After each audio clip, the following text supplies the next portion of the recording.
and welcome to the IBHS Disaster Discussions podcast. I am Senior Meteorologist Sarah Dillingham here at IBHS, and we're in our studios to welcome you to our next episode. I want to thank everybody for joining us today.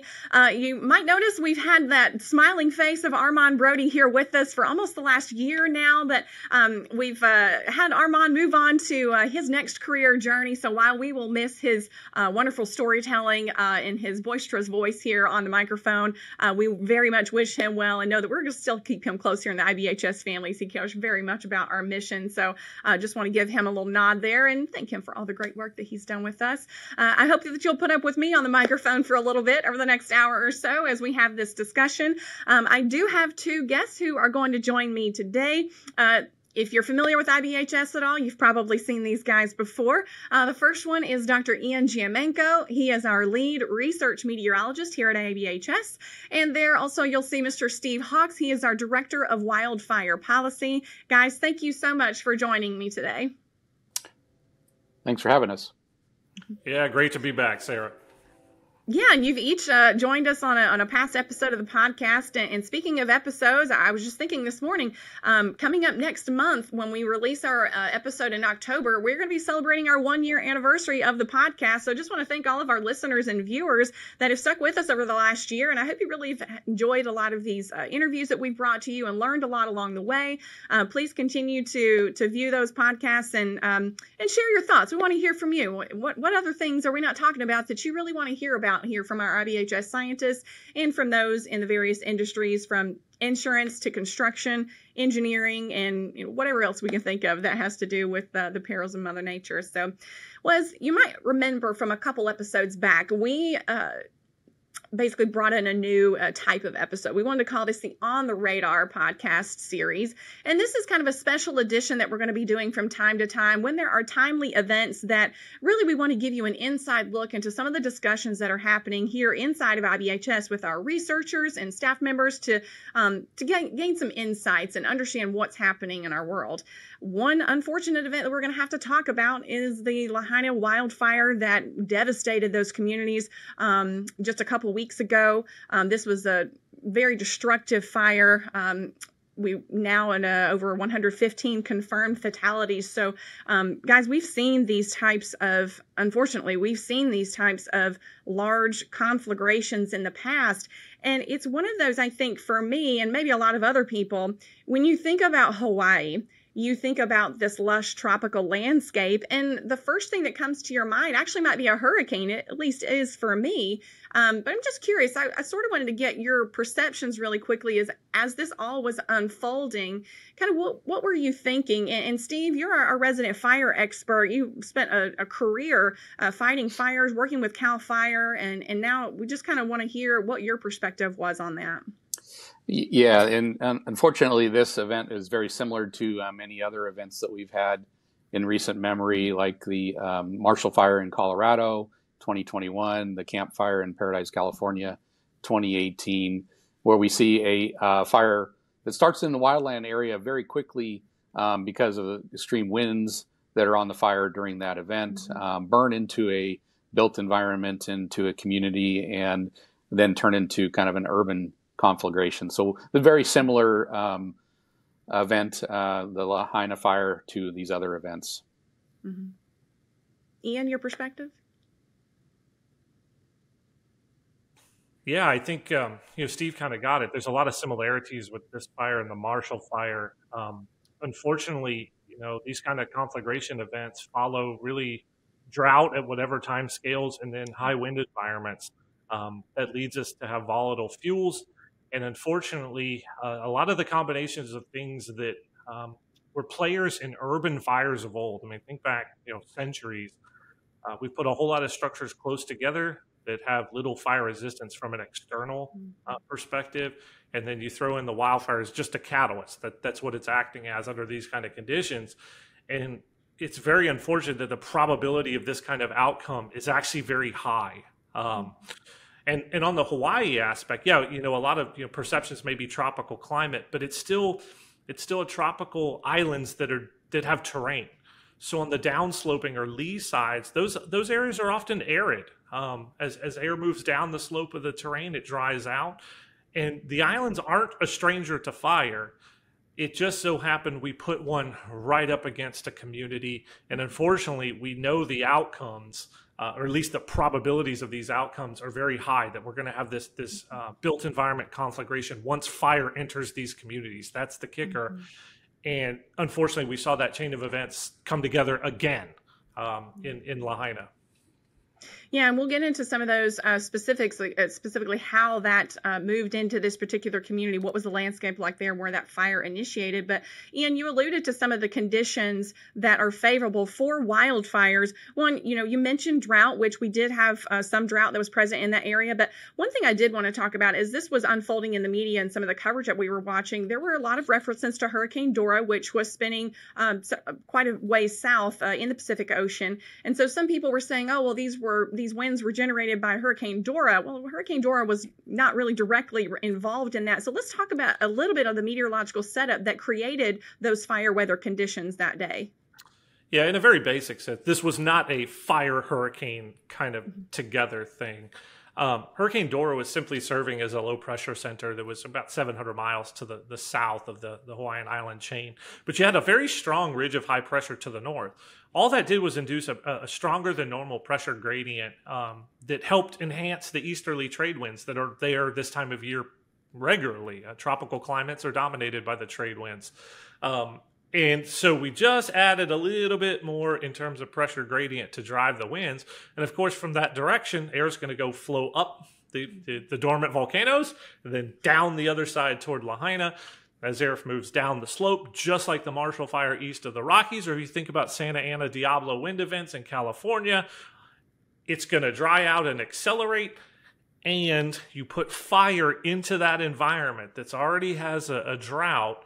And this is the chain that now it feels inevitable. But that's a little bit of the weather. So this wasn't a hurricane-induced wildfire. We've even heard commentary about that. All the tropical system was doing was serving as an area of low pressure to help enhance that pressure gradient. And Dora had actually a very small wind field too. So this wasn't the hurricane circulation influencing that environment, but more so just changing the trade wind pattern.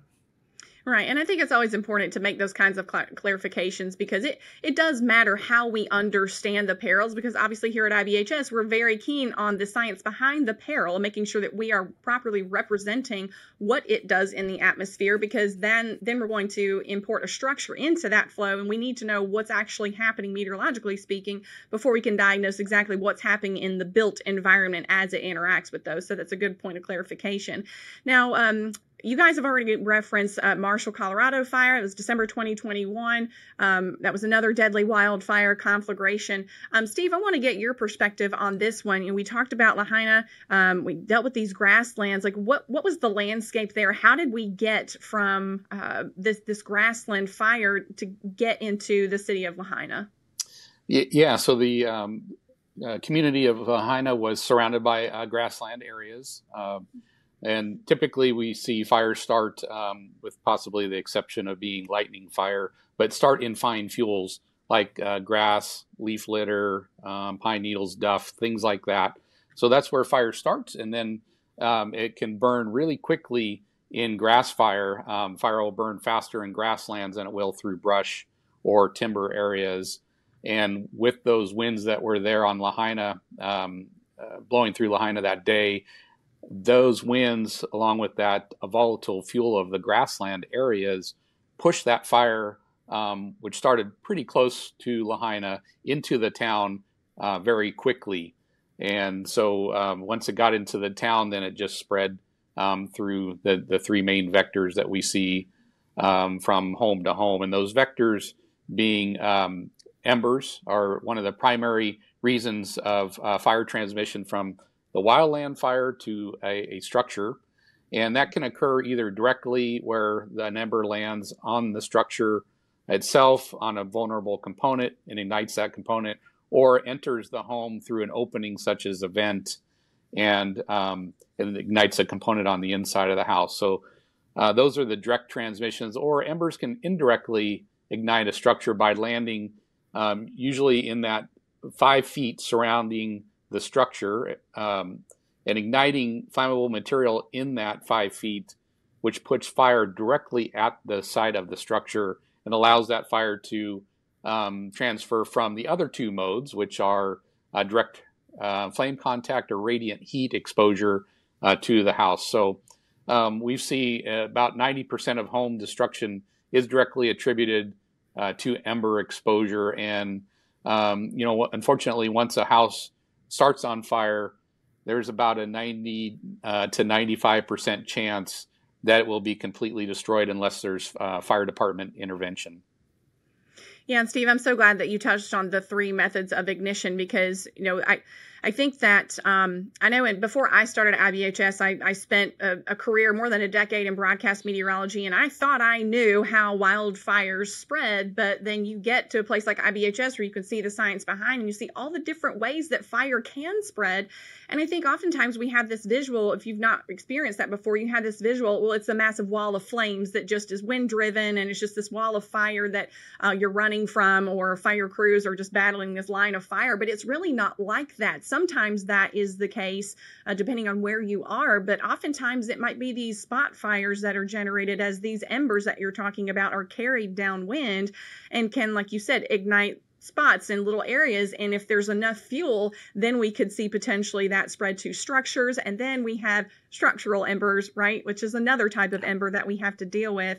So Ian, kind of keeping in the theme with the ember, I just kind of mentioned we've got structural embers. We also have vegetative embers. Let's talk a little bit about the characteristics of those and how wind carries those respectively, because it is a little bit different. Yeah, we'll start with kind of looking at the fine fuel grasslands. In this scenario, you're not generating the large embers that say a traditional forest fire, those kind of fuels, a crown fire is going to be generating, or some of those have the true plume-driven fires where these large particles can really get lofted pretty high. I mean, some of those updrafts in those plume fires are 90 plus miles per hour. In this case, you have grassland fuels, one, creating really long stretched flames under those wind conditions, and it's moving very fast. But the same high winds help extinguish those little tiny grassland embers very quickly. That fuel is consumed very, very fast. So in this case, we're probably looking at direct flame and radiant heat that started the very first ignitions. But then, as Steve mentioned, you start this transition over to those three dominant mechanisms all going at the same time. Structural embers, I think there's an area that there's a lot of research needed on how those tumble and move in a very complex wind flow environment, which is a suburban terrain scenario. But those are often bigger, a lot more heat energy. They're consumed at different rates than our vegetative fuels. And they're just, all of it's just getting pushed along by the wind flow. And what's downwind, right? Homes, businesses, and the fuels that surround them. Not to mention they're getting propelled. It's just a recipe for this catastrophe to unfold. And I think that's kind of the chain events that we saw here with Lahaina, which actually mimics the Marshall Fire pretty well from a bulk scenario perspective. Yeah, that's right. And then I kind of wish we have these, wish I had one of these with me right now. We have these 3D printed embers, and they can be about yay big. So they can be pretty large pieces of debris that get lofted and then can carry that fire. And it's just basically a match waiting to light and light something that it sits on. So yeah, and so we've talked about kind of the concert of all these three playing together and how volatile of an environment that creates. So I'm glad that we've kind of set the stage on the weather conditions for the day, how fire can spread through the community and how it has spread through this community, at least based on our analysis thus far. So I want everybody to keep those ignition methods in mind, because when they're working in concert, that's when mitigation becomes so important. And that's when we're going to talk about why that is later on. But now we know about the weather conditions. Well, let's talk a little bit about the state of the community itself. And to do that, we have to take a look at the building codes that were in place for, like, how are the codes structured so that these homes and businesses are built to a certain standard that meets wind criteria, fire criteria, etc. So Ian, as our resident codes expert, could you shed a little bit of light on that and what the building code landscape was like in Lahaina? Yeah, if you look at Hawaii just as a state, they've done a remarkable job really improving their building code adoption and enforcement on the wind side. They had the 2018 International Residential Code, but I want folks to actually really understand that often the wildland urban interface codes are separate. That this is a problem, and we can talk about this later. that the IRC, IBC deal with elements of interior fire. I look at my house right in the room I'm sitting. I've got interior sprinklers in here. There's provisions on fire spread through the wall systems. But none of this tackles the external source of fire, which is the wildfire acting as a catalyst here. So while we had the IRC, 2018 IRC in place, the elements that are included in wildland urban interface codes, because they're kept separate, were not in place. Hawaii has done a good job. They have adopted a wildland urban interface standard that's based on the one that's developed by the National Fire Protection Association, NFPA, but we are unsure like where those WUI designated areas were. A lot of their materials on planning, their county wildfire protection plan called CWPP, hazard mitigation plans, had great information. They were on the right path, but in terms of actual implementation, it's been a patchwork there for fire. Whereas windside, we all thought this, right? We thought the threat was more wind related than fire, even though Hawaii does, the islands have a history of wildfire. We were so focused on the wind element, maybe it was we just didn't grasp how much progress was needed quickly. And that is the story of all how natural hazards become catastrophes. We just either didn't keep up, or the event exposes where we've either had to make compromises or just didn't get there fast enough. And I think we saw that play out here. So not to mention we had a lot of older construction. If you think the development in the islands from the 1960s through the 70s, that's way before the modern codes that we see today. And there's some elements we could talk about the success stories in a little bit. And that older construction, that pre-modern, HVAC era, those homes are designed for ventilation, right? It's a warm, arid climate. We want to cool those structures. So the point was to have air flowing through it. Well, what does that do with embers? You probably have introduced a pretty big vulnerability. And we believe that was probably an element that got exploited. And like all catastrophes, the hazard finds the weak point in the chain. You hear us talk about system ad nauseum, right? Well, that's what we're saying. Like if you don't have the system, the hazard, whatever it is, if it's a windstorm or a wildfire, it's going to find the weak point. And unfortunately, the outcomes, it's almost predetermined because the system wasn't there. Right. And we talk about that with any peril, right? That the wind is going to find the most vulnerable point in, the fire is going to do the same thing, and so on and so forth. So I'll stay with one thing that you said really quickly, Ian, and bring in Steve. So Steve, what we kind of have looked at the building codes and the building stock. Ian mentioned the eaves and the way that they are constructed, and that with ventilation, what that happens is that can suck these embers in. So within this community, what were some of the vulnerable components that really stood out to us? I mean, eaves are one that we very, very much focus on here at IBHS because we know there's some science behind that and how that traps heat, and because those embers can be ingested into those vents. Yeah, and it's all about the exterior construction materials of the home. So from the roof to the eaves, vents, decking, and its immediately surrounding area, including the nearby structures and how densely packed that community is. If you have a higher density housing community where buildings are close together, that really sets the stage for that fire to go from one building that is on fire through direct flame contact or radiant heat to the next building that's downwind and continue on. So as Ian mentioned, this system of things, they have to work together, and it only takes one ember or one small thing, and oftentimes it can be just a small thing for the fire to transmit from one building or the wildland to the next building and continue that cascading effect. So it's that system of things. In Lahaina, the open eave construction, the densely packed community, vegetation, pretty dense vegetation that's around the structures, particularly in that 0 to 5 foot area that immediately surrounds the structure. Even if it's in good condition, it's maintained and watered, it can still transmit fire under these extreme conditions that we see on a fire like this. Yeah, even if it is green vegetation, there is still an element, the fact that it is still a fuel that we have to consider. And when ignited, a lot of these fuels will still burn. So you mentioned that about the the structure separation, I just kind of want to give a nod to the experiments that we have been in over the last couple of years with on the fire side of things, looking at wind-driven structure to structure fire spread. And we're looking at what are those critical distances at which ignition occurs. Let's say if I have a shed or some other structure, potentially a house in this case, that is on fire, how close can that spacing be to the next structure before ignition occurs, whether it be a structural ember moved across or radiant heat or direct flame contact. So those are all kinds of the things that we are looking at here at IBHS. And we have seen here on our campus the vulnerabilities of those eaves where we've had eave ignitions, and all it takes is like you'll see a little bit of smoke, and the next thing you know, the whole side of the wall is on fire, the eave is on fire. And once that fire gets into those attics, it just makes it that much more difficult to fight from a firefighting perspective. And Steve, I'll get your perspective on kind of the fire services portion here in just a couple of minutes. But I wanted to jump back really quickly to the codes. Ian noted the WUI codes, and you come from a place, California, right? Born and raised in the Paradise area. So you've experienced fire, the campfire. You've been in the fire services your entire career. So tell us a little bit about how the IWUI codes are structured, and it can vary state to state. California is probably leading the way as one of those that have probably one of the better frameworks there.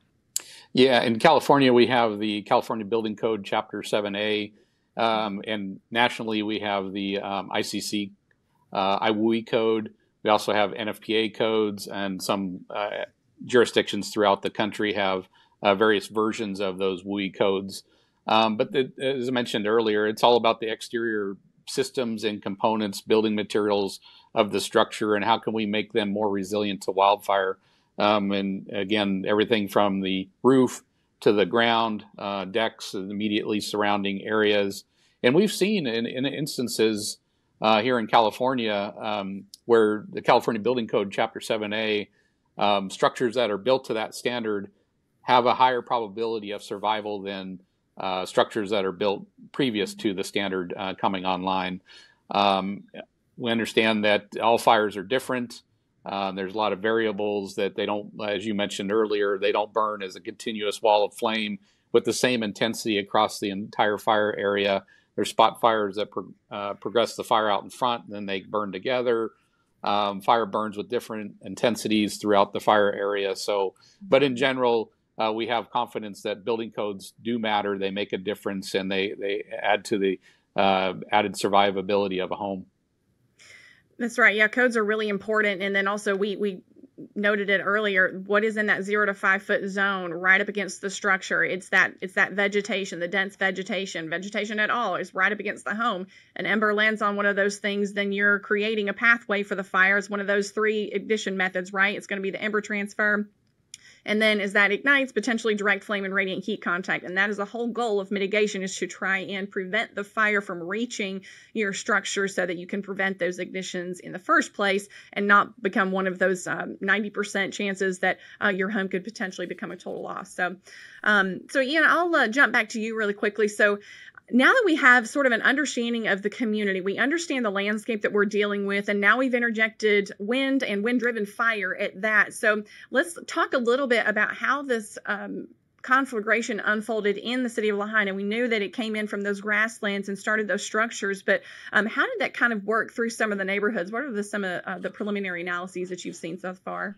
Yeah, it's fire entered the communities, and we think it could have been in a couple of different places, but we're still, there's still the investigation that's underway as to exact causes, locations, all of that. But what we do know is under those kind of wind conditions, as we've talked about, you're gonna match up those 3 ignition mechanisms.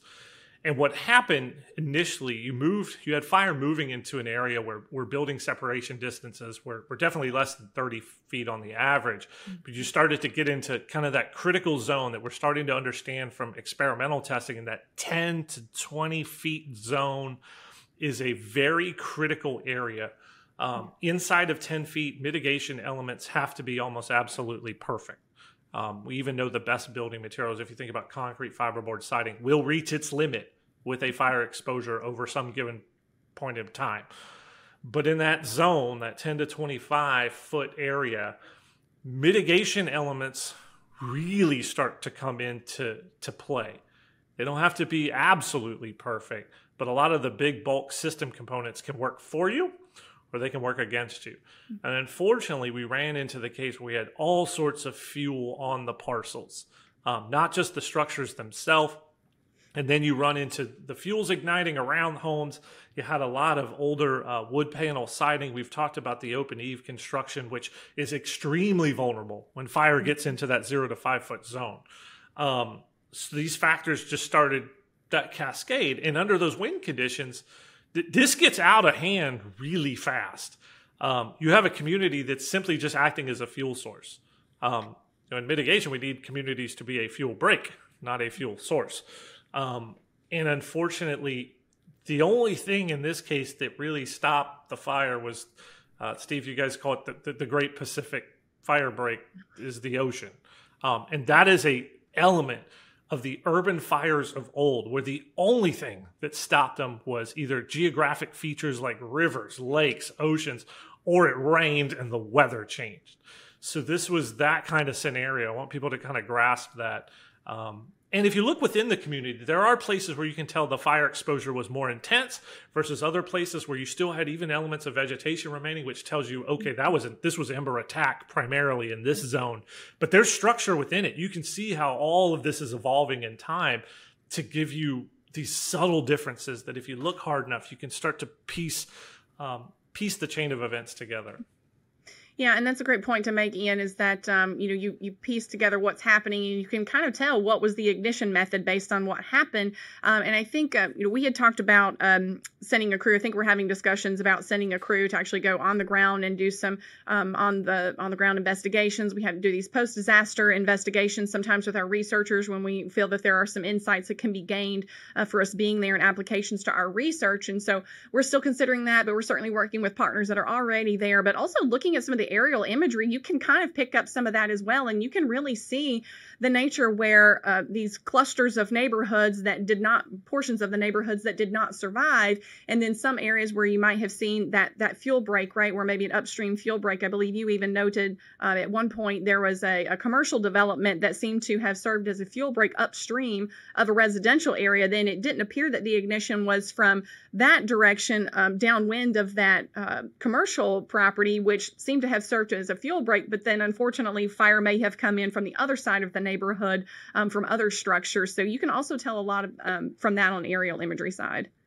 Yeah, we used and a big thank you to Maxar Technologies for getting their imagery out very quickly, but also some other synthetic aperture radar data sets that we were able to use. And that gave us an initial feel about what was going on. And of course, aerial imagery and disaster response has become really the norm across all hazards. So that gave us a picture of what actually sort of transpired. And you start putting that together with the weather information, you can do a little forensic analysis. But one of the critical features why I think we will probably have a ground team go over there is to look at the successes. The success stories were not about really the community or people who consciously decided I'm going to mitigate fire, but you had a set of circumstances that came together that produced some elements that were awful close to the things we talk about, to our wildfire prepared home standard, and they worked. A lot of folks have seen the metal, the red roof metal house, good 0 to 5, non-combustible wall material, Class A roof. 3 of the 4 critical actions that we talk about that are the start. And building spacing, so they're not dealing with more ember attack. The whole community, we had a community success, a modern built community that had less mature vegetation, but also it had modern HVAC and venting.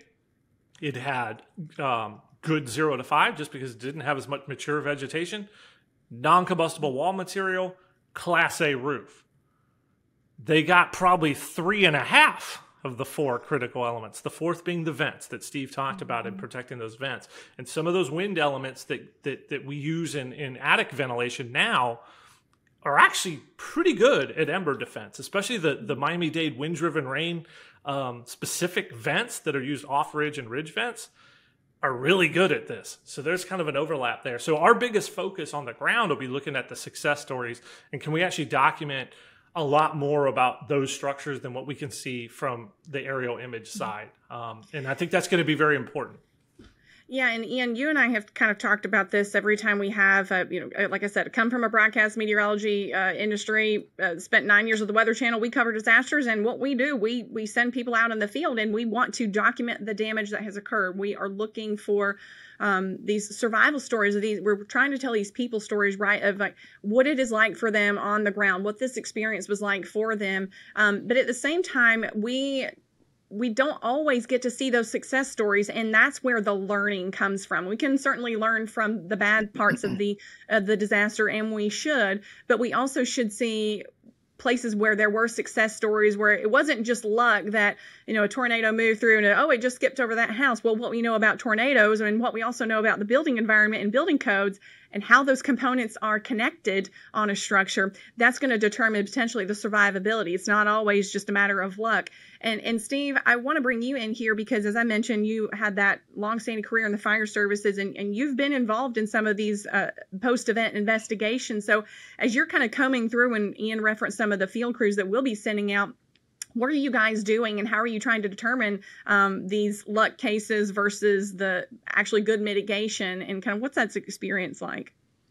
Yeah, it's we really like to focus on areas where we had like the red roof house, that one house or a few houses that survived, surrounded by many that didn't, or the opposite situation, is Ian mentioned, where we had a community that had very little damage, but you might have had one or two buildings within that area that were damaged or destroyed. And so why did that occur? The building needs to meet the requirements for combustion in order for the fire to get on the building and be destroyed. And for whatever reason, those requirements for combustion weren't met. So what caused those requirements not to be met? And as Ian mentioned, the roof, all those things, vents, siding, that 0 to 5 foot zone immediately surrounding the house with no vegetation, nothing combustible in that zone is so critical. So we really like to focus in on those areas and do a kind of a forensic analysis of how the fire approached, where did the fire come from, what was surrounding the property, because we know that structure separation distance is also so critical for home survivability. So how close were other structures to the area? What was also on the property? Fences, other outbuildings, RVs, boats, the things that could have caught fire and can then spread that fire to the main residence. And then also obviously looking at the structure itself and what were the building components and materials that prevented that structure from catching fire. And we've seen on many instances where things that we've tested in the laboratory environment at the research center, we've seen those things play out in the field, where what we've developed from science has happened in the field. So we're able to verify that our science is sound from a field perspective. We also learn things in the field environment in these post-fire analysis where we see something and then we can take that back to the research center and test that item and then see why from a scientific perspective that thing is occurring and why that is helping to transmit the fire to that structure. So I think it's twofold, is really getting on the ground and learning from the homes that survived and also those that didn't. Yeah, and that's one of the great things about having the research center here, is that these things that we observe in the laboratory and then observe them in the field, and things that we learn from the field that we can then bring back into the laboratory. It's this circular knowledge chain, essentially, that we can kind of build out here and learn from each of those. And we can do that in a repeatable sense too. I mean, out here we're igniting wood sheds at varying distances over and over again with the same structure. We're measuring it. We're trying to look at heat fluxes and all these different types of data there. So that's one nice thing we can do here, is that repeatability to try and understand the science behind what's really happening here. And so I also want to note that there were just under 2,700 structures roughly that were destroyed in this fire. So Steve, when you think about the scale of these kinds of events, when you're having to comb through structure by structure, neighborhood by neighborhood, and look at these kinds of elements. I mean, if you've got an area that's completely burned. I mean, it's difficult to try and gain some, but as you said, you try to gain some knowledge of that. But that does take time. And so it could be several months, if not longer, before we see maybe an initial report come out about some of the findings as to what took place in this fire. Yeah, for sure. I mean, the size of the fire was about 2,200 acres, including the Lahaina town. And so from a perspective of some other fires that we've seen, the Marshall Fire, the Camp Fire, it's a much smaller fire, but still the size of the destruction within the town was significant. And so combing through all that takes a lot of time, and you want to make sure you take enough time to be able to accurately determine what the modes of transportation of the fire through the community from structure to structure were, so that we can make improvements to codes and hopefully prevent similar disasters from occurring in the future. Yeah. Ian, anything you want to add to that portion of the conversation? Yeah, we can learn a lot just by looking is one of the big phrases I always like to throw out there. But in this case, we had a very unique event. There was terrain, there was slope down to the ocean, but in generally it was rather homogeneous. So this is kind of an ideal case. And we also know from the fire response element it's just limited somewhat by geography in the Hawaiian island chain. So response can get overwhelmed in the best of circumstances. And in this case, you see what happens when a fire just simply it can just run through a community. And a little perspective, Lahaina, this fire will come in at about the 7th most damaging from a structures consumed perspective. It's actually very similar in numbers to the Gatlinburg, the Chimney Tops 2 fire on the eastern slope of the Appalachians. But in Lahaina, that was almost 3/4 of the whole community. That really puts it into kind of perspective of how bad this can get.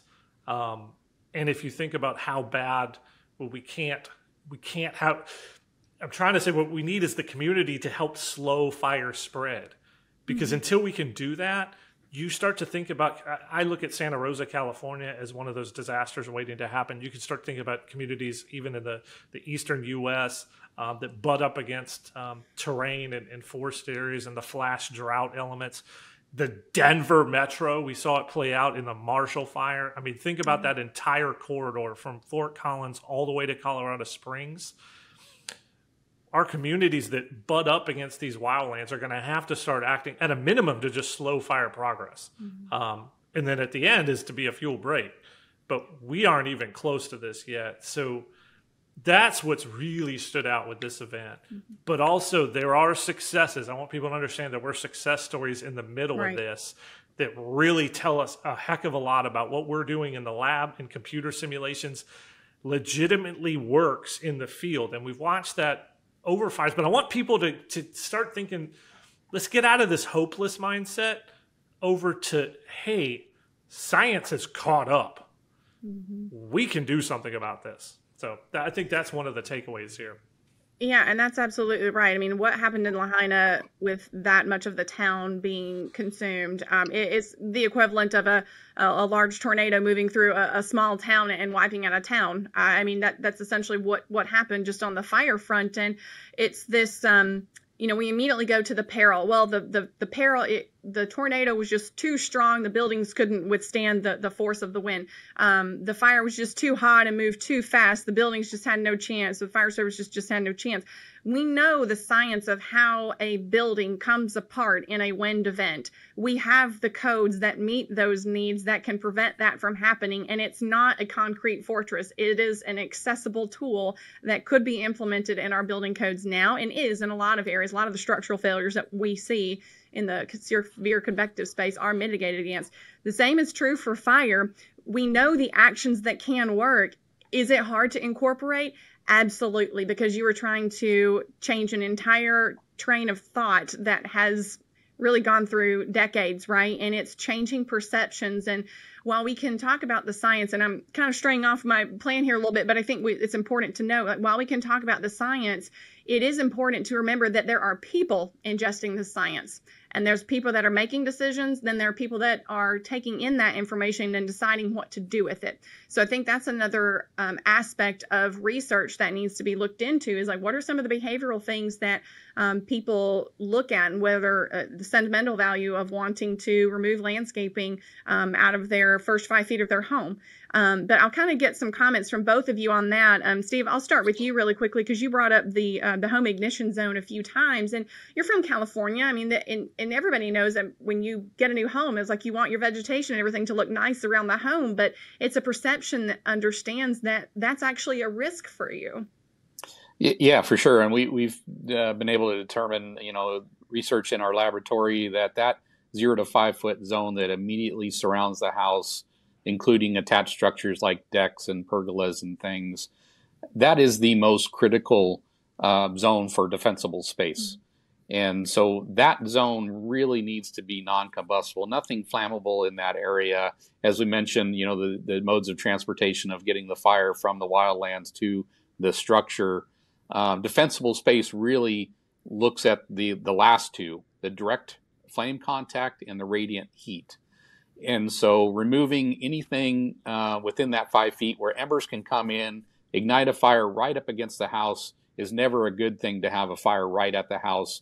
You're just setting yourself up to allow that fire to transfer through direct flame contact or radiant heat to a vulnerable component of the structure.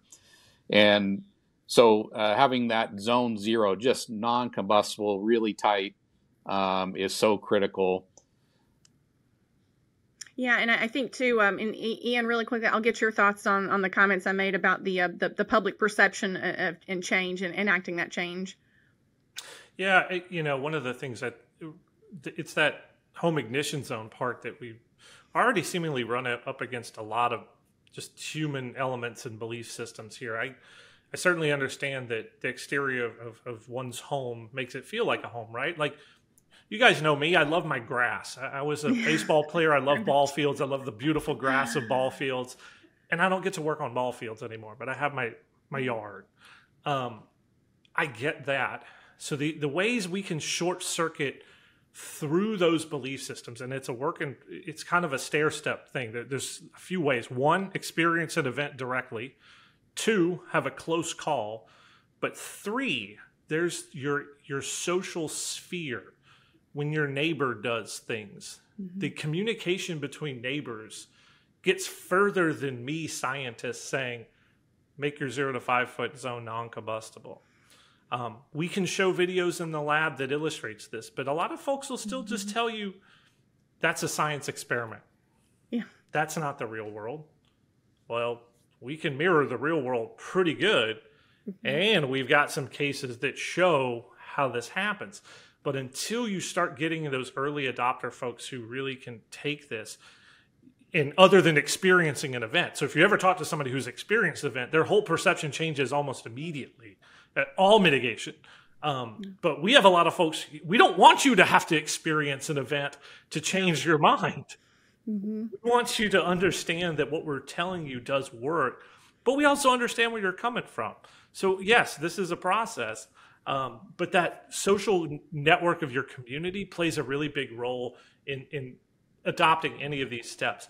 Now, the place where you can pull out you call it the bazooka or the boulder, whatever, codes, which is a policy decision that can take and go. We'll use a couple wind examples here, and I don't want to be a little long-winded.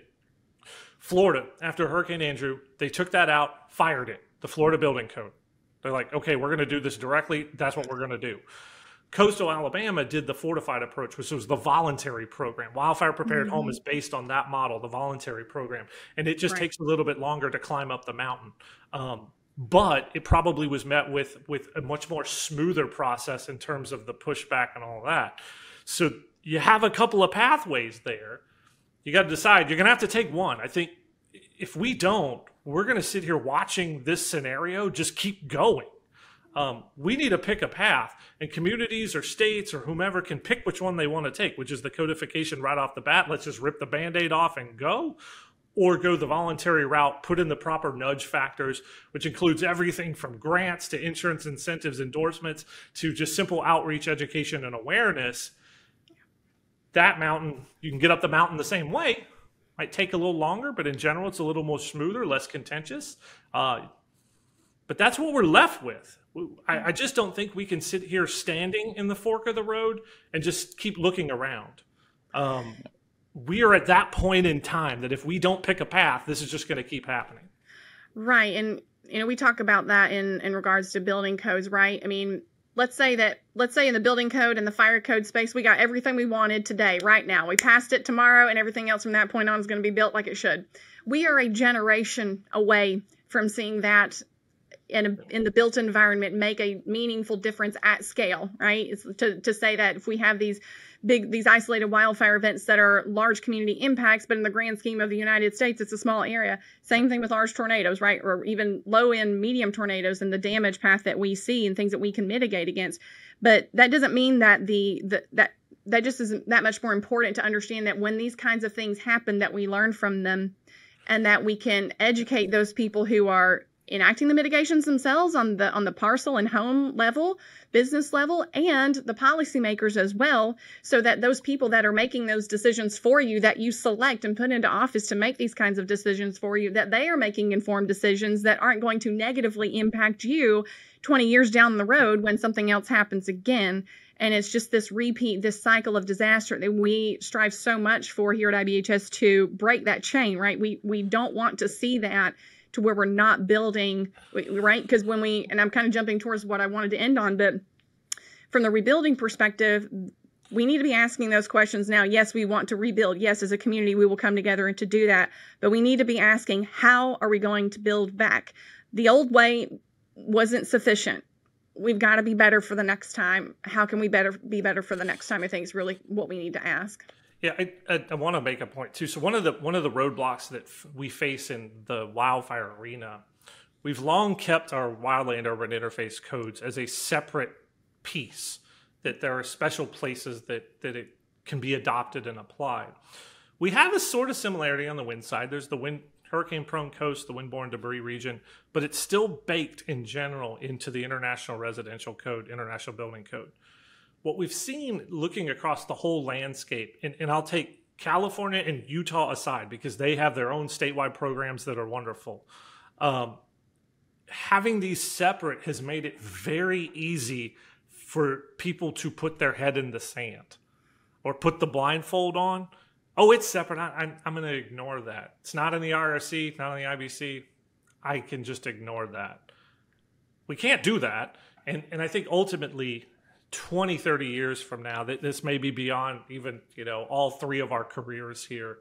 This stuff's got to get into the IRC, so it becomes harder for folks to really ignore and exclude it. But right now, it's way too easy for that to be done.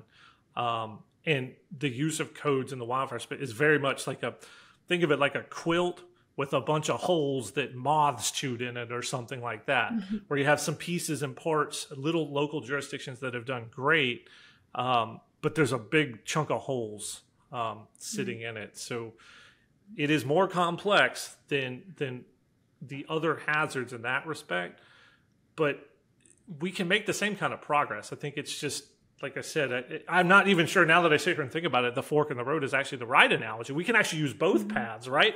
Codes will set us up for the communities of tomorrow, and we can use the voluntary efforts and those kind of nudge factors to help deal with the retrofit problem. So that's just kind of my 17 cents or so on the path forward. But right. I do think we got to get going. Yeah, and you hit on the retrofit side, right? Because the codes are the long game. The retrofits are what we can do right now, today, tomorrow, to make an impact on the parcel level and ultimately community level. And Steve, really quickly, I'm going to let you speak on this at all. I mean, if you have any comments on that, please share them. But then I also wanted to kind of get your perspective. When you were at Cal Fire, you were very much involved on the community level, trying to help develop those programs. Ian earlier, and you guys, I think, both mentioned the Community Wildfire Protection Plan, the CWPP, that is in place in a lot of these communities that are threatened by fire. So one, get your thoughts on everything that we just said, because it was a lot. And then two, kind of your viewpoints there on attacking this at the community level. Yeah, just for the codes, I think Ian's right on with we have to get codes in place to address the newly built community and going forward. Then we have to have programs in place to address the already existing built community. And that's the vast majority of our housing stock. Businesses are built previous to these codes, so we have to address that. They're definitely vulnerable. I think there's the perception out there that wildfire risk, that's something that's happened elsewhere. That's a California issue. That's not going to happen in my community. We've seen this fire in Lahaina. If it's not a wake-up call, it should be, because this can happen anywhere where you put, drought conditions, windy conditions, alignment of dry fuels and these windy conditions in the built environment together. This type of event can unfold. We're seeing it, elsewhere right now in Canada, in Greece, across the globe. So this is an all of us issue. And so that gets to the community piece. So it's everybody working together to make a community more resilient. So getting the building code in place, having a retrofit program to deal with the existing building structures, defensible space, making sure that your property has the good clearance that it needs to prevent that direct flame and radiant heat exposure to the structure, and allow firefighters to get in there and defend those structures. And then, the other components of the community is access and egress, allowing people to get out of the community in a timely and safe manner. And then firefighters have good access into the community. We've seen in a number of instances, Lahaina being one of them, Paradise campfire, where a large portion of the community is impacted virtually simultaneously, and makes it difficult for the community wide to evacuate. Road systems just typically aren't built to handle that amount of traffic in that short amount of time. And then when you put fire in the area, fire can impinge upon the roadways, blocking the exit of the traffic from the community. Trees can fall over because they were impacted by the fire. Power lines can fall in the roadway and block exit and access to the community. So having a good road system that's hardened, so that we have good ingress and egress from the community. These plans in place, community wildfire protection plans. In California, we have the safety element of the general plan, and local hazard mitigation plans. Having these plans all aligned so that the community can be more resilient as they implement projects to, put fuel breaks around critical infrastructure, on roadways, the primary ingress and egress routes, so that roadways can remain clear so that traffic can get out. It's a very complex system of things, just like a home is a system of things that need to work together. A community has a system of things that also needs to work together in order for the evacuation to occur, the firefighters to get in, the community to continue to function as it needs to during the event and post-event, and get people back in there, back to some sort of normalcy as soon as possible. Right. Yeah. You want to try and slow the spread, right? Reduce the impact so that you can come home faster when it is all over, and hopefully have a home to come back to. And Steve, I wanted to ask you this earlier, and you kind of noted it here, the difficulty in the fire services response in this particular case, because when we have these community plans, it is absolutely imperative that we have them, right? But we also know that at any given point in time, components of that plan may fall off the radar or not be accessible. One of those in this case was the air attack, right? When you've got these very strong winds aloft, you're not able to fly in winds that are too strong. So if you have an over-reliance on, let's say in your plan, you have an over-reliance on the air attack of these fires, that's going to put you at a severe detriment if that's one of your key firefighting methods, and then you can't fly that because of the winds. What kind of did we see in this particular case with the fire services? Because it is a unique location in that it is on an island. I mean, where are you calling in additional services from? It is a very difficult situation if something goes wrong. Yeah, as soon as the fire starts, we generally have an initial response to the incident, and depending on the location, it's in the resources that they have available. That includes air resources like helicopters and air tankers, and ground resources like fire engines and bulldozers and hand crews that cut line through the vegetation. When you're on an island, it makes it much more difficult. Here in the States, we have mutual aid where they can, send closer resources that are nearby the fire, just down the road in their fire engines to the fire and get there in a relatively quickly amount of time. That's not the case over on the islands, as you said. It's hard to transfer equipment and resources from one island to the next, so we use our all the resources available to us to efficiently attack the fire and put it out as quickly as possible, because we know if we don't, these fires can burn into these built environment communities and become a deadly and destructive fire, and we want to definitely avoid that at all cost. So under these windy conditions, no matter where you're at in the world, the air resources just can't function under those conditions until the wind dies down. But the ground resources under these windy conditions, they are under extreme safety hazard of attacking the fire from the front of the fire, the advancing part of the fire, what we call is the head of the fire. So they'll attack the fire from the sides or the flanks of the fire, and then defend structures. Our primary focus is life safety first, then property and structure defense, and then protecting wildland areas. And so evacuating the community, defending structures, they'll do that to their best of their ability with the equipment that they have and as safely as they can do it. Yeah, and that's so important.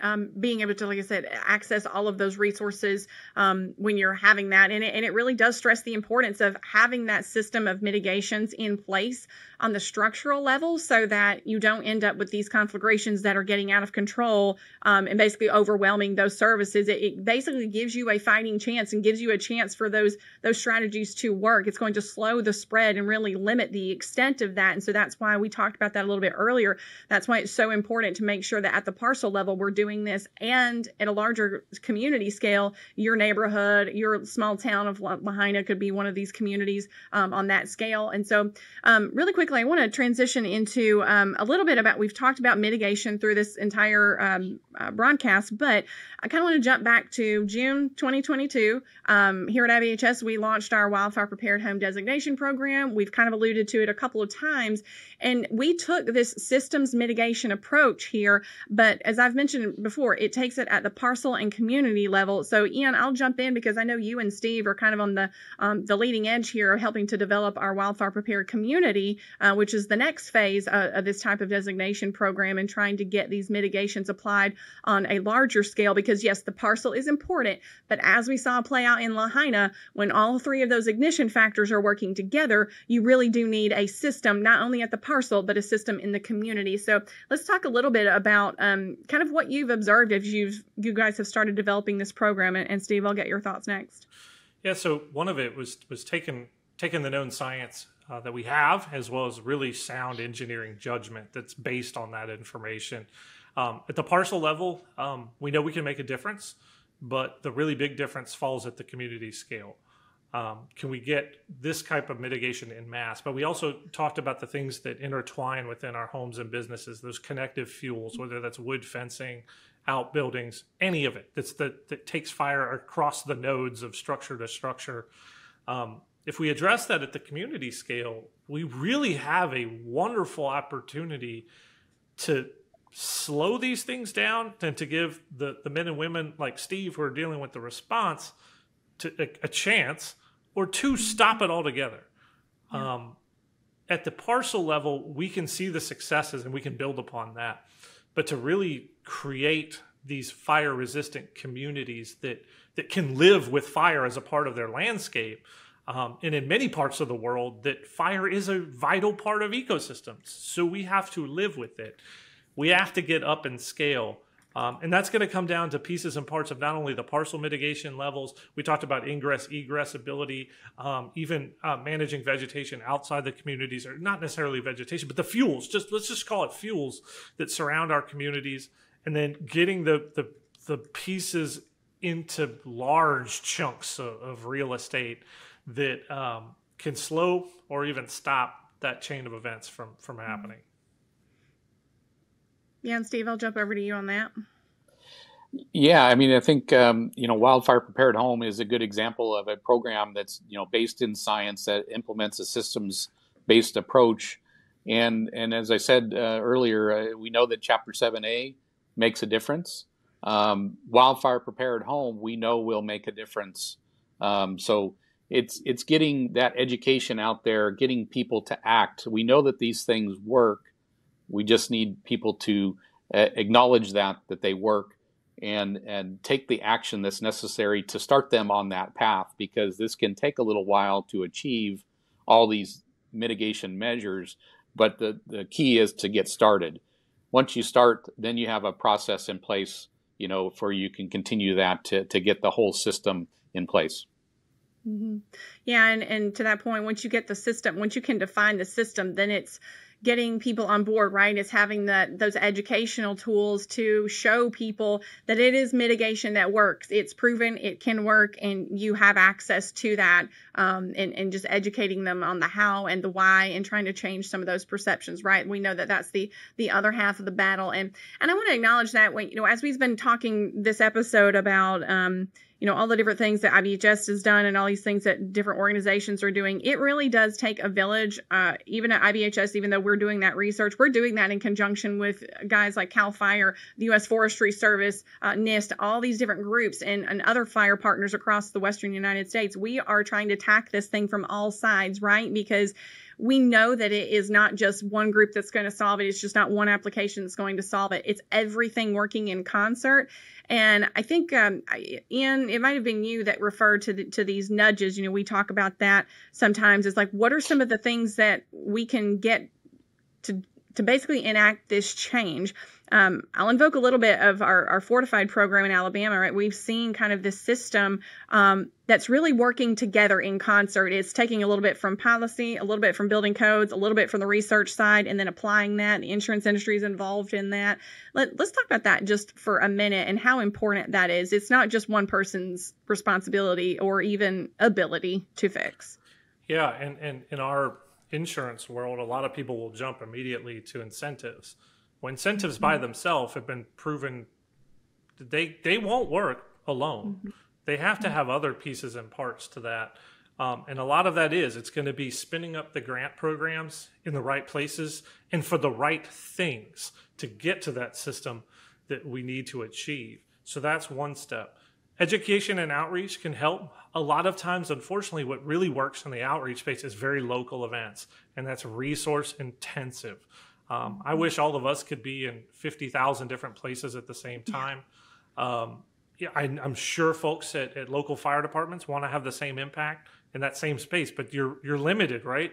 So trying to reach every person through those events is very hard. But as we've seen with other things, if we can get the wagon going in the right direction, I'm going to use Commissioner Fowler from Alabama's line on the wind side. I really like it. If we can all start doing that, I think we can start to get the change happening. And I want to make a point. After Lahaina, if you look across really the whole space, from media to science to engineers to all of it, for the first time, we're talking about the same language, about how important 0 to 5 is, the non-combustible walls. All of it is speaking. While the lingo might be subtly different, the themes are for the first time the same. And if we can just keep doing that, remarkably, when you repeat things, right, people eventually listen, and it will work. So there's those elements too. And then there's financial elements too. I think about one of the biggest kind of in-your-face moments of how much risk you face is the price of your insurance. We had a homeowner in a survey, the focus group we did, this was a few years ago, really had experienced fire close to their neighborhoods, was actually shocked at how low the cost of their homeowners insurance was, knowing the hazard. People know the hazard. They'll underestimate the risk to them personally. We don't need to go beat people with an iron skillet about the hazard. We need to tell them, here are the steps to do. You may not like them, and there's going to be a cost, and we do not need to shy away from it, because it's pay now or you're going to pay dearly later. Yeah. These elements, if we're just straight up and honest, all these factors can start to work their magic. But you can't have just one. Just one won't work. Fred Malik on Fortify calls it the ecosystem. Yeah, fancy word, but it is, right? It's a whole bunch of stuff all wrapped up together, pulling the wagon in the same way. So while I'm sitting here spouting cliches, it can work. It can work. But this is a problem I actually think, to be honest, is one of the most critical in our natural hazard space. Because we're going to see this built environment conflagration play out again and again and again. I had friends dealing with fires in Southwest Louisiana. Yes, right. Scared to expletive of that unfolding. And it was flash drought, volatile fuels, and just by enough effort kept fire out of some small communities. This would have just played out again. We need to go now in doing something about this. Right. And Steve, I'll get your thoughts on that, because I'm curious too, how you have seen this kind of evolve throughout your career, and now being on the IBHS side of the messaging, right? You've always been out there doing this, but now involved in a different way. Like what has that been like from your perspective, and what strides have we been making, and where do we still need to make some? Yeah, I think you hit it right on. A few minutes ago, where you mentioned that it's an all of us problem. It takes all levels of government, organizations like IBHS and others, developing the science and letting the communities know these are the things that work. We know these things work. You just need to implement them. Policymakers, I mean, across the board, everyone who has a stake in the wildfire issue needs to be at the table and needs to rise up to this situation, because it takes all of us working together to make a dent in this issue. So we know that the codes work, and getting those in place would be extremely helpful, and then taking care of the existing stock that we have through retrofit programs, and bringing all of our resources together. Not everyone's going to have the same resources at their fingertips to be able to implement these things. So those that don't have those resources available to them, how do we make those available and get them the help that they need to implement this? Because we know that, one home can, in close proximity to another, can impact, when it's on fire, can spread that fire to the next home. And so we need all the homeowners in a given community to take these steps to bring about true community resilience. Mm-hmm. Yeah, and I think you hit a good point there, Steve, that it's the role of all of us, right? It's almost, we know that neighbor to neighbor influence is one of the strongest influences, and also like neighbor to neighbor consideration and protection, right? It's about helping each other, right? We always see how these communities come together. Every time you hear sound bites of these people who are trying to pick up the pieces, they say, well, we're a tight knit community and we come together and we're gonna build back and we're gonna be better, right? We see that human spirit kind of coming back and everything, but we want to apply that before the disaster happens as well, and understand that none of these people that have gone through a disaster ever thought it would happen to them. And it's not convenient to, and not warm and fuzzy to think about what could be the worst day of your life and losing your home. But unfortunately, we do have to have some consideration and some of that mindset when we approach how to build against the different perils that we face. In this case, we're talking about wildfire, but it really goes with anything that we study: tornadoes, wind, hail, hurricanes. It's all of it. And so, and at the end of the day, all these organizations are working in concert, and it's not just one organization to win over the other, right? The winner at the end of the day are the people in the communities that are prevented from seeing these kinds of disasters, prevented from seeing these kinds of tragedies unfold. And so that's really all we're trying to do, right, is just to make people safer and just to stop these kinds of things from happening going forward. So with that, we'll wrap it up. But really quickly, anything else that it's on your guys' minds? Ian, I'll start with you, and Steve, you're our resident fire expert, so I'll give you the final word on this. Yeah, I think it's the sense of hope, but this is a complex challenge. And I remember this was way back when I started at IBHS, this is 12 plus years ago now. Steve Quarles, who really developed the foundation of our wildfire research program at IBHS. Steve and I were talking, and I got to the conclusion of, when I first started learning about all this stuff, I think wildfire could be the most mitigatable hazard that we face. And I don't even know if that's a word. Mitigatable, maybe it is, maybe it's not, but it faces the biggest uphill climb because of how it's changing so quickly, and how our communities have now butted up against these regions where fire may have been part of the landscape, or maybe it wasn't, but they're really vulnerable. And for whatever reason, the mountain seems to be a lot bigger and steeper for whatever reason. Maybe because we just put our head in the sand, or we thought we solved it years and years ago with our urban fire initiative and all that work. Codes, really helped. I hesitate to say completely solved it, because we still have earthquake and fire issues, that compounding hazard problem. But we can do this. And I know that mountain's really steep, but this is a mitigatable hazard. And it might even be the most, because there are elements that are DIY, a lot of exterior features, and you can see them, right? You can see those pieces that can work. Where sometimes with wind, right? Some of those things are buried behind the drywall. You don't see them. I want my good kitchen. I don't care about the stuff behind there. But you can see some of these, and they're very tangible. So let's get out of this concept that successes are random. There's usually a lot behind it, and we actually know the critical actions that usually lead to those successes. Yeah, and I think everything Ian said is right on. We've seen a number of these large-scale destructive fires now. There's no reason to think that those are anomalies anymore. These are going to continue to happen for the foreseeable future, unless we do something about it. And the good news is we have a lot of science that tells us, these things, if you implement them, they work and they make a difference. And so educating everyone about what those things are, getting these systems in place like codes, wildfire prepared home for dealing with the retrofitting of existing structures, and then communities embracing them and property owners embracing them and taking those actions and working together so that they can build not only resilience at the property level for their individual home, but at a community level, because we really need to keep the fire out of the community.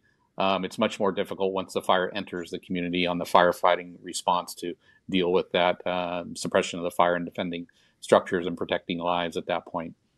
But good news is we know things work. We have some paths forward, and we just need to take those paths. Yeah, that's absolutely right. We have some paths forward. We are not hopeless, and we can do this. We can do this better, right? We can do this together. So yeah, and I really appreciate you guys taking the time today to share your sentiments and your insights on this. I mean, this is exactly the kind of episode that we want to have for these on the radar episodes, where we can really give you that inside to look into like what we're thinking as these events are unfolding, and all of the analysis that a lot of the analysis that we mentioned here, IBHS did put out a public-facing report with these early insights on that. You can go online and search for that, IBHS Lahaina Fire Early Insights, and you can find that and read about the things that we've uncovered thus far, knowing that, yes, there is still another mountain to climb as we continue the analysis of this event post-disaster, and trying to learn more from this. But ultimately, we just want to be better for the next time to make sure that this doesn't happen again and again. So, well, thank you, everybody, for joining us here on this episode of the IBHS Discussions podcast. Remember to follow us on social media, Instagram, Twitter, Facebook, LinkedIn, and you can also check more of our episodes out on Apple Podcasts and some other of your favorite listening platforms out there. So until then, we'll see you next time. Stay safe.